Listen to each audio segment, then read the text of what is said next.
තෙරුවන් සරණයි සුබෝදෑසනක් වේවා පුතේ සැමට යහපත වේවා උතුම් චතුරාර්ය සත්‍ය නිවන් අවබෝධ වෙනස වේවා මාගේ මේ සීලම කාර්යයන් මාගේ වචනය මාගේ ක්‍රියාවන් මම දෙන වදන් ඒ සීල දෙම මගේ ප්‍රාර්ථනා හරහා මාහට ලැබේවා. ඉතින් පුතේ අපේ දැන් අලුතෙන් ලැබුවා වූ නව වසරට මම සෙත් ප්‍රාර්ථනා කරා. ඕගොල්ලොත් ගොඩක් දේවල් කරන්න ඇති කියලා මම හිතනවා. පුතේ ජීවිතය කියන්නේ එක දෙයක් නෙවෙයි. අපි අපේ බලාපොරොත්තු අපේ ප්‍රාර්ථනාවන් අරමුණු කරා ළඟා වෙන්න තමයි අපිට මේ දවස අලුත් දවසක් කියලා අපි ගන්න ඕනේ නේද? මේ හැම දවසක්ම මොන නමක් දාගත්තත් අපි දින කියනවනේ මේකට සෞදාගාරුවද බදාදා කියනවා 1 2 3 කියනවා. නමුත් ඒ දින කාලවකවානු නෙවෙයි පුතේ අපි මේකට කියන්න ඕනේ පුතේ දිනයක් දවසක නමක් නෙවෙයි මේක හැමදාම සුබ දවසක් කියන එක තමයි අපි ගන්න ඕනේ. සුබ දවසක් කියලා හැටියට අපිට ගන්න පුළුවන් ඉන්නේ සුබ කටයුතු අපි හැම දවසකම සුබ කටයුත්තක් කර ගන්න ඕනේ ජීවිතේ. ඒ කියන්නේ අපි ඔය නැකත් බලනවානේ චාරිත්‍ර වාරිත්‍ර කරන මේ අපි නැකත් බලනවා. එතකොට අපි ඒවට මොනවද කරන්නේ? කැවිලියරම ඒව හදාගෙන නැකත් චාරිත්‍ර කරනවා. ඒතර අපි ඒ දාට කියනවා මේ සුබ නැකතක් සුබ දවසක් කියලා නේද? එතකොට අපිට ඒක නොකරත් අපිට අපේ හැම දවසක්ම එළි වෙනකොට සුබ දවසක් කරගන්න බැරිද අපිට පුළුවන්. එතකොට අපිට මේක ඔළුවට දෙන්නේ නැත්තේ කවුද? අපිට මේක ඔළුවට දෙන්නේ නැත්තේ මේක අපේ සිස්ටම් එකකට පුරුදු වෙච්ච එකක් නේ. අපි සිස්ටම් එකට පුරුදු වෙලා තියෙනවා ජනවාරි 1 වෙනිදා. සිස්ටම් එකකට පුරුදු වෙලා තියෙනවා අලුතෙන් ඇඳුම් ගන්න, කිරිබත් හදන්න, කිරි උතුරන්න. එතකොට අප්‍රේල් 14 අවුරුද්ද සිංහල අලුත් අවුරුද්ද කියලා. ඒ දාට වෙසක් දවසට එතකොට නත්තල් දවසට ඔහොම අපි දවස් බෙදාගෙන තියනවා නේද? මම කියන්නේ හොඳම දේ තමයි හැමදාටම මේ විදිහටම ඉන්න. පුළුවන් හැම දවසකම හැමදාටම හොඳට කන්න බොන්න හොඳින් ලස්සනට ඉන්න. අපිට ওই දවසම එනකන් ඉන්න ඕනේ නේද? අපි නම් හැමදේම කරන්නේ අපි නම් හරි හම්බ කරගන්නේ අපි නම් කෑම ටික හදාගන්නේ. ඉතින් අපිට හැමදාම අවුරුද්දක් කරගමු අපි. සිංහල අලුත් අවුරුද්ද වෙනකන් ඉන්න ඕනේ. එතකොට අපි හැමදාම මොකද්ද කරන්න ඕනේ? අපි හැමදාම එකම විදිහට ඉන්නවා. හැමදාම අපිට අවුරුදු. හැමදාම අපිට වෙසක් පොයවල්. හැමදාම අපිට නත්තල් නේ. හැමදාම අපිට උත්සව. ජීවිතේ හැමදාම උත්සවයක්. ඕක අවුරුද්දට දෙපාර තුන් පාර දා ගන්න ඕනද? මම කියන්නේ අපි අනුකරණය කරන්න ඕනේ. රටවල් වලින් දේවල් අපි අනුකරණය කරන්න ඕනේ. රටවල් වල කිසි කෙනෙක් කරපු දේවල් අපි කරන්න ඕනේ. ඉංග්‍රීසි කැලෙන්ඩරේ අනුව තමයි අපි ජීවත් වෙන්නේ. නමුත් අපි බුදුදහමේ හැටියට බුදුහාමුදුරන්ගේ දේශනාවල හැටියට අපි දවස ආරම්භ කරමු හැම දවසකම. දැන් මම නම් එහෙම තමයි පුරුදු වෙලා තියෙන්නේ. හැබැයි අපිට වැරදිච්ච එක තැනක් තිබ්බා. එක කාලයක් තිබ්බා. අපිට කවුරක්වත් කියා දෙන්නේ නැති, කියා දුන්නේ නැති කාලේ තමයි අපිට වැරදුන කාලේ. නේද? අපිට කිසිම දෙයක අවබෝධයක් නැති කාලේ තමයි අපිට වැරදෙනම කාලේ. අපිට හොඳ කාලයක් කියලා එන්නේ අපි කරන හොඳත් එක්ක නේ. අපි කරන හොඳ කොච්චරක්ද ඒක අපි කරාම එනවා. ඉස්සෙල්ලාම අපිටනේ ඒකේ ප්‍රතිඵල එන්නේ. ඉතින් මම නම් මේ ඕගොල්ලන්ට දේශනා දෙන මමත් අනන්ත අපරිමාණ දුක් කඳුල සුසුම පසුතැවීම කේන්තිය කෝපය මේ ඔක්කොමත් එකම ජීවත් වෙච්ච කෙනෙක්. දැන් මට කිසිම දෙයක් අවශ්‍ය නැහැ. මම අද තැනකට ඇවිල්ලා ඉන්නේ මොකක් හින්දාද? අද මම තැනකට ඇවිල්ලා ඉන්නේ ඉවසීම කාලයට ඉඩ දුන්නා. ඉවසුවා. හැබැයි මං අතෑරියේ නෑ කිසිම දෙයක්. ජීවිතේ කිසිම දෙයක් මං අතෑරියේ නෑ. මට තිබ්බ ටාගට් එකක්. ඒ ටාගට් එකට යන්න එදා දවස් වෙනකම් බලන් හිටියේ නෑ මං ඒ වෙනුවෙන් වැඩ කරා. ඒ වෙනුවෙන් මම වැඩ කරා. හැබැයි විශේෂ දවස්වලට නෙමෙයි. හැමදාම මගේ පව් ටික ගෙවා ගන්න මං කොහොම හරි කැප වුණා අප වුණා. මගේ පව් ටිකකුත් තියෙනවානේ. හැමෝගෙම පව් තියෙනවානේ. ඉතින් මේ පව් ටික ගෙවා ගන්න ගමන් ඒකට කටයුතු කරන ගමන් පින් ටික කොහොමද ළඟා කරගන්නේ කියලත් මගේ ඥාණයෙන්ම මට වැටහිලා මම ඒවත් කරා. කෙන්දිරි ගගා බඩ ගගා තුවාල වෙච්ච සතෙක් වගේ මං ඇදී පින් කරා. කොමින් හරි මං අද මම තැනකට ඇවිල්ලා ඉන්න පුතේ. අපි කියනවා අපිට මුළු ලෝකේ නැති වුණත් අපිට එක දෙයක් තියෙනවා සතුටු වෙන්න. ඒ මොකද්ද? හදවතේ තියෙන ධර්ම අවබෝධය. බුදුන් කෙරෙහි තියෙන අවබෝධය. එක මලක් පහන පූජා කරලා අවබෝධ කරගන්න පුළුවන් දෙයක් නෙමෙයි. තථාගතයන් වහන්සේ ගැන මෙනෙහි කිරීමෙන්ම තමයි ඒක අවබෝධ කරගන්න පුළුවන් වෙන්නේ. අඳුකූරු ටිකක් මල් ටිකක් අරගෙන ගිහින් පූජාසනේ දුන්නට පූජාසනේ තිබ්බා කියලා අපිට තථාගතයන් වහන්සේ ගැන අවබෝධයක් වෙන්නේ නැහැ පුතේ. ඉතින් මගේ හිත පිරීලා නම් තියෙන්නේ. මගේ හිත සතුටෙන් නම් තියෙන්නේ. මගේ හිත සැනසීමෙන් නම් තියෙන්නේ. මං කියන්නේ මට ලැබුණේ දායාදය ඔන්න ওই ටික තමයි. මං ඒ වෙනුවෙන් කටයුතු කරා. මං දෙයක් ලබා ගත්තා. මට ඒක මෙහෙමයි කියලා පෙන්වන්න බෑ. පාටක් නැහැ, හැඩයක් නැහැ, විදියක් නැහැ. මෙහෙමයි කියලා. ඉතින් ඒක හිතට දැනෙන දෙයක් නේ. හිතට දැන් මේ මොනවා කරත් හිතට සහනයක් නැත්තම් මොන රස්සාව කරත් වැඩක් නැහැනේ. මොන කෝටි ප්‍රකෝටිපතියා මිලියන බිලියන පතියා ත්‍රිලියන පතියා වුණත් වැඩක් නැහැනේ පුතේ. හිතට සහනයක් නැත්තම් ඔය හැමෝටමත් වැඩිය මට හිතට ලොකු සහනයක් තියෙනවා මගේ ජීවිතය ගැන. ආපස්සට හැරිලා බලනකොට පුදුමාකාර සැනසීමක් සතුටක් කවුරුවක්වත් නොදීපු සතුටක් මගේ හදවතේ කවුරුත් නොදීපු සැනසීමක් මගේ හදවතේ තියෙනවා. ඉතින් හිතනකොට ඔක්කොටම වැඩිය මම තමයි වෙනස් වෙලා තියෙන්නේ. ඉතින් මේ මිනිස්සු වෙනස් කරන්න අපි ඔච්චර හැදුවත් කිසිම දායක කවරදාකවත් අපේ ගෙදර ඉන්න මිනිස්සයා පවා වෙනස් වෙලා නැහැ. වෙනස් වෙලා තියෙන්නේ මම විතරයි කියන එක විතරයි මට දැන් හිතෙන්නේ. මම විතරයි. ඒ මොකද මට එහෙම වුණේ මම සිහිය පිහිටගෙන හිටපු හින්දා. මම සිහිය පිහිට ගත්තා. ජීවිතේ සිහිය පිහිට ගන්න ඕනේ පුතේ. අපි කරන දේ ගැන අපිට අවබෝධයක් තියෙන්න ඕනේ. සිහියක් නැතුව වැඩක් කරන්න බෑ. දැන් ඔය මම ඔයගලන්ට මේවා නොතේරෙන තැන් වලින් නොතේරෙන නොදැනෙන තැන් වලින් අල්ලගෙන ගියපු හින්දානේ අපිට වැරදුනේ. මගේ මේ දේශනාවල් වල තියෙන්නේ ඔයගලන්ට නොතේරෙන නොදැනෙන තැන් මොනවද? ඔයගලන්ට නොතේරිච්ච තැන් මොනවද? නොදැනුනේ තැන් මොනවද? වැරදුනේ තැන් මොනවද? ඒවා හදාගන්න තමයි මම මේ කියන්නේ. එතකොට මේ අපි කරන දේ ගැන අවබෝධකින් කරන්න කියන්නේ එතන සිහිය පිට කොච්චර වෙලාවක් දෙතන ඉන්නේ එතන සිහිය පිට ගන්න ඕනේ පුතේ අපි. අපි මොන දේද කරන්නේ මොන්නේ සබන් ගන්නවද? අපි ඒ වෙලාවේ මොන්නේ සබන් ගන්නවා වෙන දෙයක් කරන්නේ නැහැ. අපි බත් පිඟාන කනවා නම් ඒ බත් පිඟානේ තියෙන ඒවා අඩුපාඩුත් එක්ක දිහා බල බල එතන හිත පිහිටගෙන බත් එක අහන්න ඕන. අපි වැසිකිලි කැසිකිලි කරන වෙලාවටත් එතන සිහිය පිහිටගෙන ඉන්න ඕනේ.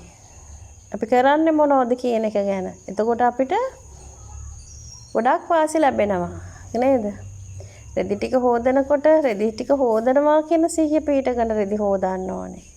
කෑම ටික උයනකොට කෑම ටික උයනවා කියන සිහිය පිහිටගෙන කෑම ටික හදන්න ඕනේ නේ. එතකොට තමයි ඒ වැඩේ ක්‍රමානුකූල පිළිවෙලකට ඉක්මනට වෙන්නේ. එතකොට හිත පුරුදු වෙනවා. හිත හැඩ ගැහෙනවා ඒකට. එතකොට හිත සමාධිගත වෙනවා. මේ හිත සමාධිගත නැති වුනහම තමයි මිනිසුන්ට කට ටිකක් පළල් කරලා hina වෙන්න බෑ. ගොඩක් අයට වෙලා තියෙන hina වෙන්න බෑනේ. hina වුණත් hina වෙන්නේ නැහැ. ඇයි එයා hina වෙන්න උත්සාහ ගත්තොත් එයාට hina වෙන්න අමාරුයි. එයාගේ හිතේ ලොකු බර ගතියක්, තද ගතියක් තියෙනවා. ඒවට කියන්නේ අපි කෙලෙස් කියලා. කෙලෙස් හිතේ තියෙන අයට කවදාකවත් සතුටින් ඉන්න බෑ පුතේ. hina වෙන්න බෑ. අහක යන දේවල් නිසාවෙන් එක්ක දරුවෝ, එක්ක ගෙදර, එක්ක මහත්තයා, එක්ක බිරිඳ, එක්ක අසල්වාසී, එක්ක කොයි හරි වැටමායින් මොනවා හරි දෙයක් අල්ලගෙන එයාගේ සතුට නැති කරගෙන, එයාගේ සැනසීම නැති කරගෙන. ඉතින් හොඳට හිතලා බලන්න මම මේ කියන දේවල් මොකක් හරි හින්දා නේද අපි මේ අනුන් හින්දා තමන්ගේ ප්‍රශ්නයක් නෙමෙයි කවුරු හරි හින්දා නේද මෙහෙම අපිට දවස මූසල වෙන්නේ කියලා. අපි මූසල වෙලා කුරෝලු කරගෙන තියෙන්නේ කවුරු හරි හින්දා. දැන් මේ වරම ගැන කතා කරතින් වරමත් ඒ වගේ තමයි. වරම හින්දා මූසල වෙච්ච ගෙවල් දොරවල් නැද්ද? වරම හින්දා මහපාරට වැටිච්ච අය නැද්ද? වරම හොයාගෙන ගිහලා අතරමං වෙච්ච අය නැද්ද? වරම හින්දා ණය වෙච්ච අය නැද්ද? ණය වෙලා ණය ගෙවා ගන්නත් බැරිව ඉන්න අය නැද්ද? වරම හින්දා කියන්නකෝ. ගොඩාක් එහෙම අය නේද මගේ මේ වීඩියෝස් බලන්නේ. ඇයි වරම හින්දා අපිට නැති වෙන්න ඕනේ? ඇයි වරම හින්දා අපිට නැති වෙන්න ඕනේ? අපිට මේ තිත්ත සාගරේ මේ තිත්ත කමෙන් මේ මූසල කමේ අපි බොහෝ ඉක්මනට යන්න ලෑස්ති. නොමාකට යන්න ලෑස්ති. ඇයි මේ? හිත රවට්ටනවා, කය රවට්ට ගන්නවා, අපේ මැස් රවට්ට ගන්නවා, අපි පංචේන්ද්‍රියම රවට්ටගෙන අපි ඕන දෙයක් කරන්න ලෑස්ති. මේකේ හරි වැරද්ද, මේකේ මුල මැද අග, මේක කරොත් මොකද වෙන්නේ? මෙහෙම කරොත් මොකද වෙන්නේ? මෙහෙම වුණොත් මොකද වෙන්නේ කියලා නොදැනීම කරන දේවල් නිසා වෙන්න අපිට ජීවිතේ හැමදාම කොච්චර උත්සාහ ගත්තත් පරාද වෙන්න වෙනවාමයි. පරාද වෙන්න වෙනවාමයි පුතේ. නොදැනුවත්කම හින්දාම තමයි පරාද වෙන්න වෙන්නේ නේද? ඉතින් ඔබ කවදාකවත් හදාගන්න බැරිද? නැතිවීම, බැරිවීම, නොදැනීම කරන දේවල් හැමදාටම එකම විදිහටද තියෙන්න ඕනේ? මේව හදාගන්න ආස නැද්ද? මේව හදාගන්න බෑමද කවදාක්වත්?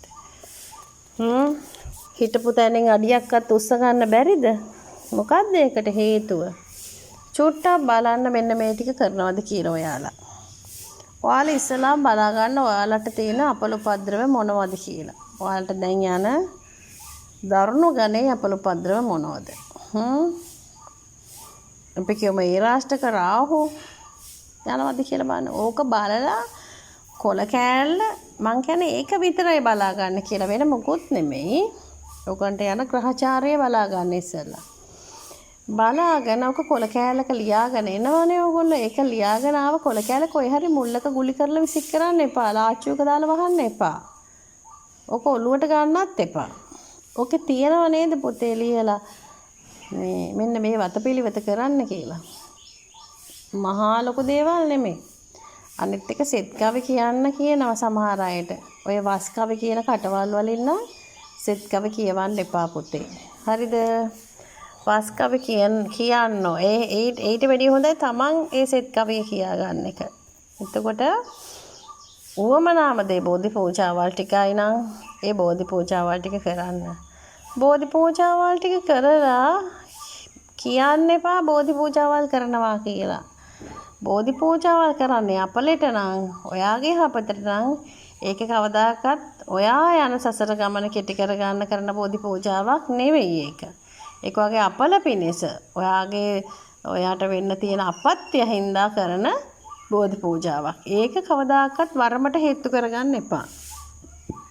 මේ මම නොතේරෙන දේවල් මම ඔයගොල්ලන්ට කියලා දෙන්නේ. මොකද ඕගොල්ලෝ අපි කියමු අවුරුදු 10ක් වාට ඒ රාෂ්ටකයක් තියෙනවා. රාහුගේ අපල තියෙනවා. තියෙන්න ඕන ලොකුම කරදර ටික ඔයාට දැන් තියෙනවා. අවුරුදු 10ක් තිස්සේ ඔයා ඒකත් කරගා අපලත් එක්ක යන ගමන් ඔයා වරමටත් වැඩ කරගන්නවා. නමුත් ඔයා ඒ අතරතුරේ කොයි හරි සාත්තර පොලකට හරි කොයි හරි ගිහිල්ලා බැලුවාම ඔයාගෙන් අහනවා බෝධි පූජා. ඕ මම බෝධි පූජාව තියෙනවා. ඔයා බෝධි පූජාව තියෙන්නේ අපලට නම් පුතේ කවදාකවත් වරමට ඒක හරියන්නේ නැහැ. වරමට කරන බෝධි පූජාවයි අපලට කරන බෝධි පූජාවයි දෙකක්. ඒ හින්දා අපල කාලේ වැඩක් කරනවා නම් ඒක 175ක් ඒක වෙනුවෙන් කටයුතු කරන්න. මොකද අපලයක් තියෙනකොට මිනිස්සුયો කොච්චර උඩට එන්න හැදුවත් මිනිසයන්ට එන්න හම්බෙන්නේ නැහැ. තව අර පෙර අකුසල් දණ්ඩනය ලැබෙනවා. කන්න නැති කරන්නෙත්, සල්ලි නැති කරන්නෙත්, නිന്ദා අපහාස ලැබෙන්නෙත්, වංචා සහගත දේවල් වලට යන ලෑස්ති වෙන්නෙත් ওই ටික ඔක්කොම අපි කාට හරි කොයි හරි සංසාරික පෙර සංසාරික අපි කාට හරි දීපු දෙයක් හින්දා තමයි අපිට මේ විඳවන්න වෙන්නේ. දැන් ඔයා ඒ අපල හින්දා ඔයාට ලෙඩක් නම් ඔයාට මොකක් හරි අපි කියමු කුෂ්ඨ රෝගයක්. ඔයාට මොකක් හරි කුෂ්ඨ රෝගයක් නම් මොන හරි වට සෙම් රෝගයක් නම් ඔයාට මොන හරි gedara අඟහිඟයක් නම් ආරවුල් නම් ඔයා මොකද්ද කරන්න ඕනේ? ඒ හා සමාන පින්කමක් කරන්න පුතේ. එතකොට තමයි අකුසල් ටික සිඳී යන්නේ. නිකන් කිව්වට පුතේ බෝධි පූජාව කරන්න කියලා කෙනාගෙන් කෙනාට බෝධි පූජාවල් ක්‍රමවේදයන් වෙනස්. කෙනාගෙන් කෙනාට වෙනස් කියන්නේ ග්‍රහචාරයේ අනුව කරන බෝධි පූජාවල් වෙනස්. කෙනාගෙන් කෙනාට අකුසල් කර්ම කරපු ඒවා වෙනස්. ඉතින් ඒවට සමහර ඒවට මරන්න ගෙනින සත්තු නිදහස් කරන්න කියනවනේ ලොකු මාර කපලයක් න ะ. ඒක ඇත්ත. ඒක අනිවාර්යෙන් ඒක ඇත්ත. ඒක බොරුවක් නෙමෙයි. ඒක අපි කියනවා ওই දස ආනන්තරීය පාප කර්ම දස අකුසල් කරපු අය ඉන්නවනේ. අම්මා මරලා, තාත්තා මරලා, සංඝයා බේද කරලා, සංඝයා වහන්සේලාට නරක වැඩ කරලා, බුද්ධ ශාසනයට අගෞරව කරලා නේ, කාගේ හරි බත්පතක් නැති කරලා, කන්න දෙයක් නැති කරලා, රස්සාවක් නැති කරලා, ගෙවල් දොරවල් පුච්චලා, ගෙවල් වලට කොඩි වින කරලා, ඔහොම ආයෙනේ ඉතින් මැරිලා ඉපදෙන්නේ ආයෙමත් කොහේ හරි සසර තැනක. එතකොට ඒකේ රිටර්න් එක අපිට එනවාමයි නේ. දැන් ඔයා දේවාලයක් කරගෙන යන දරුවෙක් නම් ඔයාට එනවා කට්ටිය කොඩි වින කරලා. කොඩි වින කරපු අය ඉතින් ඔයා කරන්නේ මොකද්ද? එක්ක දෙහි ටිකක් අපල මොකක් හරි දෝෂය අයින් කළා ආරක්ෂාවක් දායි. නමුත් ඒකට කියලා දෙන්න ඕන එකයි පුතේ පෙර කරපු අකුසලයක් ඔයගොල්ලන්ට පරිසම් දෙන්නේ. ඒ නිසා ඒවට ඔයගොල්ලෝ පින් පැත්තත් කරන්න කියලා නිකන් මුට්ටියක් වල දැම්මා කියලා ආරක්ෂාවක් වල දැම්මා කියලා ඒ සංසාර කර්මෙන් ඒගොල්ලන්ට ගොඩ වෙන්න බෑ පුතේ. හැමදේම తాවකාලිකයි. මනුස්සයා తాවකාලික පිහිටක් නෙමෙයි මනුස්සයාට අරන් දෙන්න ඕනේ. සදාතනික පිහිටක් වෙන විදිහට ඕගොල්ලෝ ක්‍රියා කරන්න. වචනේ කතා කරන්න. ඒක පාඩම් කියා දෙන්න පුතේ. මෙන්න මෙහෙම තමයි ඔලු උස්සන්න ඕනේ කියලා. ඒක තමයි මම කියන්නේ නාග ශක්ති තියෙන දරුවෝ ධර්මානුකූලව ජීවත් වෙන්න ඕනේ. ධර්මයේ බුද්ධ ශාසනය ආරක්ෂා කරන්න ඕනේ කියන්නේ ඔන්න ඕකට මම. මේක පුරුකක් වගේ. දැන් මම ඕගොල්ලන්ට කියා දෙන ගමන් මමත් ඒ ප්‍රතිපත්තියේ ඉන්නවා නම් ඕගොල්ලොත් ඒ ප්‍රතිපත්තියේ ඉඳගෙන සේවය කරන්න ඕනේ මිනිස්සුන්ට. යහපතේ ඉන්නේ කියලා දෙන්න ඕනේ නේද? ඔයා ළඟට එන හැම මිනිසයාටම වැඩේ කරලා යවනවා නෙමෙයි. ඒගොල්ලෝ මේ බුද්ධ ශාසනය වෙනුවෙන් ඒගොල්ලෝම ඒ තැන් වලට යවන්න. ධර්මානුකූලව ජීවත් වෙන වතපිලිවෙත කියා දෙන්න. ඩම්පින් කරන හැටි කියා දෙන්න. අම්මට ගරු කරන්න, තාත්තට ගරු කරන්න කියා දෙන්න. සංඝයා වහන්සේලාත් එක්ක කතා බහ කරන හැටි කියා දෙන්න. ඒගොල්ලොත් එක්ක අතේ දුරින් වැඩ කරන හැටි කියා දෙන්න. මගේ ඇස් දෙකට දැකලා තියෙනවා පන්සලට ඔහේ හිටපු ගමන් යනවා. දැන් ඊයේ දවසේ මම බනිනවා නෙමෙයි. ඊයේ දවසේ මම පන්සලේ හිටියා. බෙල්ලන්විල රජ මහා විහාරේ පුතේ. දැන් අඳින ෆැෂන් එකක් තියෙනවා. ඔයගොල්ලෝ දන්නවා. කොට බ්ලවුස් කොට ටී-ෂර්ට් එකට ඩෙනිම් කලිසම අඳිනවා. හිතා ගන්න කොට 70 කියලා. අපි අර චීත්ත රෙද්දට අඳින 70 තියෙන්නේ. ඉතින් ඒක ෆැෂන් එකක් වෙලා දැන් කොට බ්ලවුස් එක ඇවිල්ලානේ තියෙන්නේ. අත් දෙක උඩට උස්ස ගන්න බෑ. අත් දෙකක් උඩට උස්ස ගන්න බෑ. පල්ලෙහාට අත දා ගන්න බෑ. උස්ස ගත්ත ගමන් ඉන්නේ. හරිම සෞත්තුයි. හරිම කැතයි පුතේ ඒක. ඉතින් ගෑනු දරුවෙක් මේක අහන් ඉන්නවා නම් වැඩිහිටියෙක් මේක අහන් ඉන්නවා නම් ඔයාලා අතර මේ වගේ දේවල් වෙනවා නම් පාන්සලකට නම් සුදුසුම නැති විදිහට යන්න දෙන්න එපා පුතේ. ඒක හරි හොඳ නෑ. ඒ ළමයාට පවක් සිද්ධ වෙන්නේ. ඉතින් බොහොම චාරයක් නැති ජීවිත ගමනක් රටාවක් තියෙන හේතුව මේම කරාට කිසි ප්‍රශ්නයක් නැහැ. නමුත් අපි මොකද්ද කොතනටද මේ අපි යන්නේ? අපේ දවස අපි කොතනටද ගත කරන්නේ මේ? අපි මොකක් හින්දාද මේ පන්සල් යන්නේ කියන තැන අපි හිත හදාගන්න යන්න ඕනේ. සද්ධාාවක් නැතිකමම හින්දාම සීලයක් නැතිකමම හින්දාම තමයි මේ වගේ ඇඳුම් ඇඳගෙන යන්න හිතෙන්නේ. නේ සීලවන්තකමක් සද්ධාාවක් නැත්තම් පුතේ පන්සල් ගිහිල්ලා වැඩකුත් නෑ නේද? මම කියන දේ චුට්ටක් තේරුම් කරලා බලන්න. ඉතින් වැඩිහිටියෝ නම් වැඩිහිටියෝ කකුල් දෙක ඉස්සරහට දාගෙන මේව කරනගෙන ගාථා කියනවා. මම තවත් දෙයක් දැක්ක. මම ওই කිරිබත් ගුලි කතාව කිව්වනේ පුතේ. ඔයා හිතන්න පුතේ කිරිබත් එකකට නිකන් මුරුතන් පූජාවක් වගේ එකක් හදලා මම ඒක ෆොටෝ එකකුත් ඕනනම් දාලා තියන්නම් බලන්න. මම ෆොටෝ ගහුවා ගිහිල්ලා මම ළමයට ටිකව ෆොටෝ ටික ගහගන්න කියලා. කිරිබත් පාත්‍රයට හඳුන් කූරක් ගහලා කිරිබත් පාත්‍රයට හඳුන් කූරක් ගහලා තියෙනවා. ඉතින් ඔයාගේ බත් එකට ඔයාට හඳුන් කූරක් ගහලා දුන්නාම ඔයාට බත් එක්ක කන්න පුළුවන්ද කියන්නකෝ. දැන් ජීවමාන බුදුහාමුදුරුවෝ වැඩ ඉන්නවා නම් එතන එම ස්ථානේ ඔන්න ඉතින් කිරිබත් එකට හඳුන් කූරක් ගහලා දෙනවා. කයිද? ඒක හොඳයිද? මොනවාද පුතේ මේ මිනිස්සු කරන්න කියන්නකෝ.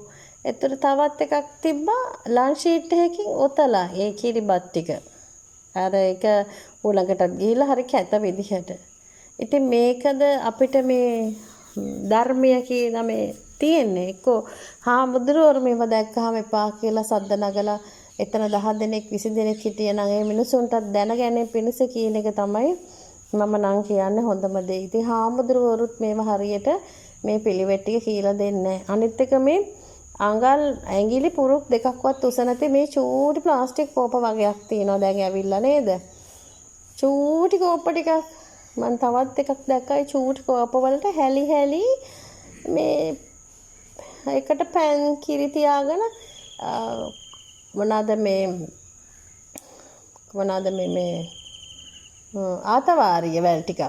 ආතවාරිය වැල් ටිකක් ගිහිල්ලා මේ එහෙම බුදුහාමුදුරට පූජා කරනවා. ඉතින් ජීවමාන බුදුහාමුදුර පාත්‍රයක් අරගෙන ආවොත් හිතන්නකෝ පින්ඩ පාතේ වඩින්න දැන් පාත්‍රයක් අරන් එනවා ඕන්න හාමුදුරු කෙනෙක්.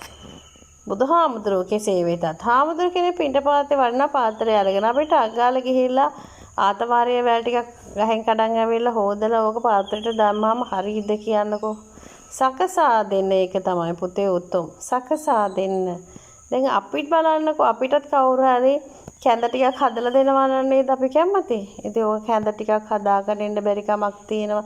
ලේසියට පාසුවට කවුරු හරි කියන දෙයකට අමු කොළ ටිකක් අරන් ගිහලා බුදුහාමුදුරුවෝ ළඟ බෝධිය වටේ දානවා. ඉතින් මේවා බලනකොට මොකද්ද දැනෙන්නේ කියලා ඔයාලා හිතා ගන්න. මට නම් ඒවා හරි අමාරුයි බලන් ඉන්න. මම කොහොමද මේවා නවත්තන්නේ? මම කොහොමද මේවා තේරුම් කරලා දෙන්නේ? මම මහාන වෙලා නැහැ. මාව මිනිස්සු මං කියන දේ පිළිගන්නේද? මිනිස්සු ගිහිලා තියෙන්නේ එකම රටාවකට විතරයි. මම කියන දේ මිනිස්සු පිළිගන්නේද කියලා මට හිතෙනවා. මට මහා අපරාධයක පෙරනිමිති පේනවා. මහා විනාශක පෙරනිමිති පේනවා මේ මිනිස්සු කරන දේවල්. සමහර අය එක අතකින් පැන් කලේ අරන් යනවා අනිත් අතින් ෆෝන් එකේ බටන් ප්‍රෙස් කර යනවා. ඉතින් සද්ධාව සීලය භක්තිය නැතුව මොනවද මේ රංගන රැඟිලි? දැන් කෝවිලකට ගිහින් බලන්න මේ කෝවිලේ කොණ්ඩේ කඩාගෙන යන්න දෙන්නේ නැහැ. කොට කෑලි ඇඳගෙන යන්න දෙන්නේ නැහැ. විනිවිද පේන ඇඳුම් ඇඳගෙන යන්න දෙන්නේ නැහැ. බඩ බුරිය පේන ඒවා ඇඳන් යන්නේ නැහැ. කිහිලි පේන ඒවා ඇඳන් යන්න දෙන්නේ නැහැ.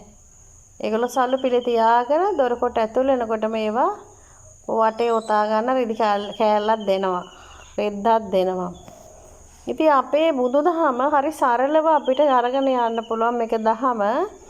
නමුත් අපි කරන්නේ තිරිසන් යෝනි වලින් ඉපදිලා ආපු අය වගේ හැසිරෙනවා. ඒතර පෙරේතයෝ වැඩි වෙනවද මේ මරණින් පස්සේ? පෙරේතයෝ අඩු වෙනවද? සීලයක හිත පිහිට ගන්න බැරි කෙනා ඊළඟ ආත්මෙ ඉපදෙන්නේ කොයිද කියලා ඕගොල්ලොම තේරුම් ගන්න. අපි මොනවා දේ කරත් මොන දේවාලේ හදාගෙන උඩ දාලා කෑ ගැහුවත් අපිත් මැරෙනවා ඉපදෙනවා. ඕක නැති කරගන්න ඕනේ කියන එක තමයි මම මේ පුනපුනාම කියන්නේ. නැතුව වෙන වැඩක් නන් නෙමෙයි පුතේ. අපි දහමේ ඉඳගෙන ඕනේ කොයි දේ දිහා බලන්න. ඒකනේ ගෙවල් වල ප්‍රශ්න තියනවා කියන්නේ දහමක් නැතිකමනේ. දහමක් නැතිකම හින්දා තමයි ගෙවල් වල ප්‍රශ්න. කෙනාගෙන් කෙනාට යුතුයකම් කරන්න දන්නේ. කෙනාගෙන් කෙනාට අවබෝධයක් නැහැ. කෙනාගෙන් කෙනාට ආකල්ප හා සිතුම් පැතුම් වෙනස්. ජීවිතේ පරිණත වෙන්න නේද? දැන් අවුරුදු 84ක 100 කෙනෙක් අවුරුදු 76කද 79කද යාගේ නෝනට ගහලා මරලා. එච්චර කාලයක් එකට ජීවත් වෙච්ච මිනිස්සයෝ අන්තිම මොහොතේ මොකද්ද යට ඇවිල්ලා තියෙන්නේ? විස සහිත කළු ශක්තිය නේද? අන්තිම කාලෙ වෙද්දි මොනවාද මේ මිනිසුන්ට වෙලා තියෙන්නේ?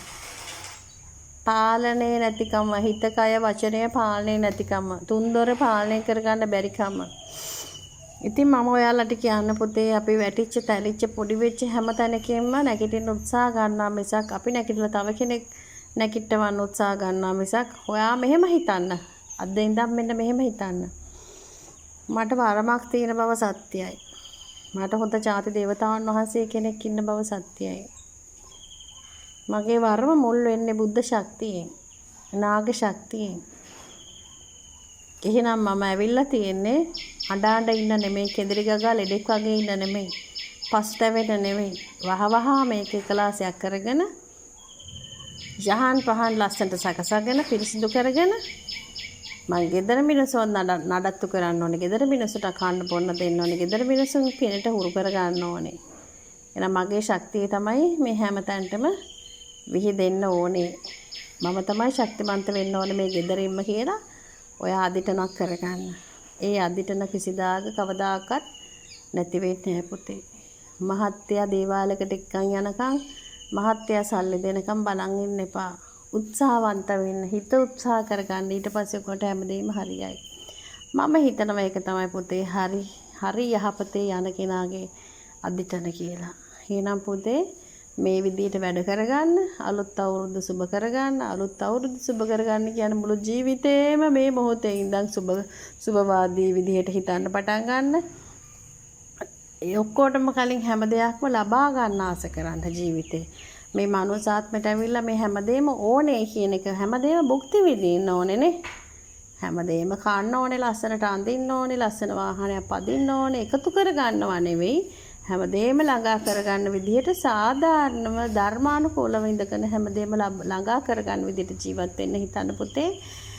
අනන්ත දුක් සාගරේ ඉපදී මෙරි ඉපදලා ජරා වාස වෙලා මැරිලා යනවට වැඩිය හොඳයි යමක් ලබාගෙන යමක් කරලා හිත සන්තෝෂයෙන් මැරිලා යන එක පුතේ. එහෙනම් දවසට සුබ වේවා, කරන කෙනකට සාර්ථක වේවා කියලා ප්‍රාර්ථනා කරනවා. තෙරුවන් සරණයි.